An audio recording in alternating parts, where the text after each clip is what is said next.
میرے مسلک کی زینت، میری مسجد کی رونق، حضرت علامہ الحاج اختر محمود صاحب علوی دامن کو قدس سے ملتمس ہوں کہ حضرت آپ بھائی پر تشریف لائیں اور اپنے خیالات کا اظہار کریں۔ نعرہ تکبیر، تھوڑا زور لگانا ہے، نعرہ تکبیر، تھوڑا نعرہ تکبیر۔ ایس پاس ہے تھوڑی بات کر رہے ہیں guys, keep it up. I know you're very busy on free data, but that's fine. Keep it up. نعرہ تکبیر، نعرہ رسالت، عظمت و شان مصطفیٰ۔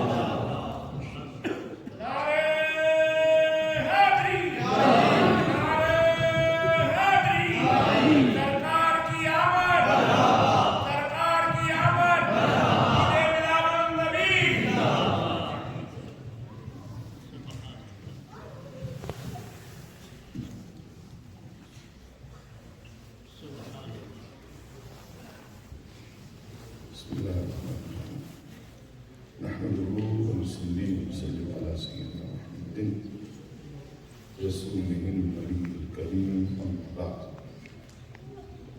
فأعوذ بالله من الشيطان الرجيم بسم الله الرحمن الرحيم إن الله وملائكته يصلون على النبي يا أيها الذين آمنوا صلوا عليه وسلموا تسليما اللهم صل على سيدنا ومولانا محمد معدن الجود والكرم وآله وبارك وسلم صلاة وسلاما عليك يا سيدي يا رسول الله حمد الصلاة بعد لائق عزت احترام علماء کرام، سادات کرام، مشائخ اعظام، حفاظ کرام اور معزز حاضرین و سامعین، اللہ رب العزت کا شکر اور اس کا فضل و احسان ہے کہ آج ہم اس بابرکت محفل میں حاضر ہیں۔ دو چیزیں ایسی ہیں جو کبھی رد نہیں ہوتی، ایک درود شریف ہے جو کبھی رد نہیں ہوتا اور دوسرا میلاد شریف ہے وہ بھی کبھی رد نہیں ہوتا۔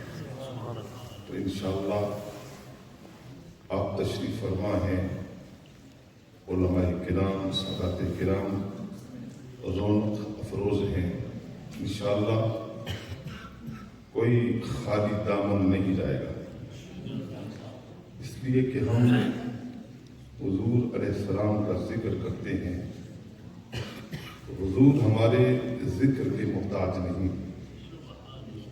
جب ہم حضور کا ذکر کرتے ہیں تو اس سے بلندی ہمیں نصیب ہوتی ہے، کیونکہ حضور تو پہلے ہی ان بلندیوں پہ فائز ہیں، ان رفعتوں پہ فائز ہیں جن پر خود بلندیوں کو ناز ہے، خود رفعتوں کو ناز ہے۔ ہم حضور کا ذکر کرتے ہیں، اس کے تصدق سے اللہ رب العزت ہمیں بہت کچھ عطا کر دیتا ہے۔ تو محفل میلاد، محفل نعت منعقد ہو رہی ہے، انشاءاللہ ہمارے جو ثنا خوان حضرات ہیں ان قریب تشریف لانے والے ہیں۔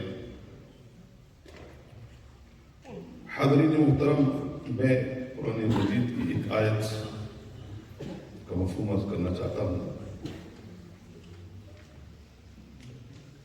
قرآن پاک میں آتا ہے وَلَوْ أَنَّهُمْ إِذْ ظَلَمُوا أَنفُسَهُمْ جَاءُوكَ، اگر لوگ اپنی جانوں پہ ظلم کر بیٹھے، اللہ کو ناراض کر بیٹھے، تو محبوب تیری بارگاہ میں آ جائے۔ ناراض کس کو کیا؟ اللہ کو ناراض کیا۔ اور جب جس کو ناراض کیا جائے ہوتا تو یہ ہے نا کہ اسی کے پاس جایا جاتا ہے، لیکن اللہ فرما رہا ہے کہ نہیں، تم نے ناراض اللہ کو کیا ہے تو میرے محبوب کی بارگاہ میں آ جائے۔ اس لیے کہ بخدا خدا کا یہی ہے در، نہیں اور کوئی مفر مکر، جو وہاں سے ہو یہی ہو گیا، جو یہاں نہیں تو وہاں نہیں۔ فرمایا وَلَوْ أَنَّهُمْ إِذْ ظَلَمُوا أَنفُسَهُمْ جَاءُوكَ، کا محبوب اگر وہ اللہ کو ناراض کر بیٹھیں تو جاؤ کا تیری بارگاہ میں آ جائیں، اور یہاں آ کر کیا کریں؟ فَاسْتَغْفَرُ اللَّهَ، یہاں آ کر اللہ سے معافی مانگی۔ اللہ تعالیٰ اگر تجھی سے معافی مانگنی تھی تو اتنے دور بلایا حضور اپنے محبوب کی بارگاہ میں، تو فرمایا کہ جب تم میرے محبوب کی بارگاہ میں آ کر استغفار کرو گے، مجھ سے معافی مانگو گے، تو میں اپنے محبوب کے لبوں کو دیکھوں گا، میں اپنے محبوب کے چہرے کو دیکھوں گا، میں اپنے محبوب کے ہاتھوں کو دیکھوں گا۔ اگر میرے محبوب کے ہاتھ اٹھ گئے کہ باری تعالیٰ ان کو جانے دے، معاف کر دے، اپنی عزت کی قسم لَوَجَدُ اللَّهَ تَوَّابًا رَحِيمًا، تمہیں معاف بھی کروں گا اور اپنی طرف سے رحمت کی جھولیاں بھر بھر کے دوں گا۔ سبحان اللہ۔ لَوَجَدُ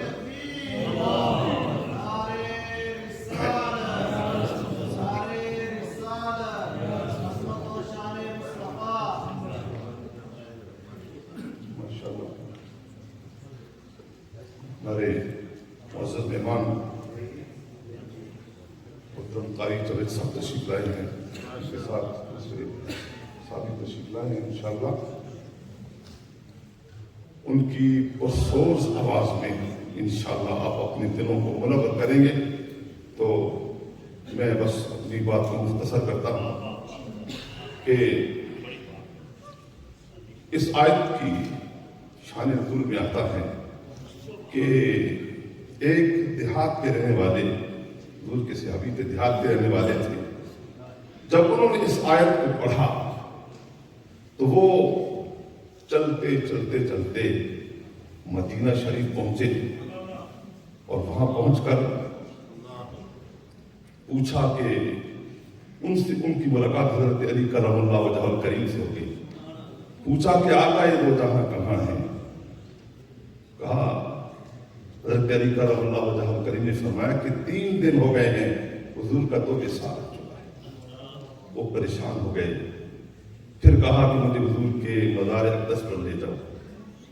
وہ حضور کی مرکز منور پہ حاضر ہوا اور عرض کی آقا جو تعلیم آپ نے اللہ سے حاصل کی اس میں یہ آیت تھی وَلَوْ أَنَّهُمْ إِذْ ظَلَمُوا أَنفُسَهُمْ جَاءُوكَ فَاسْتَغْفَرُوا اللَّهَ وَاسْتَغْفَرَ لَهُمُ الرَّسُولُ لَوَجَدُوا اللَّهَ تَوَّابًا رَحِيمًا۔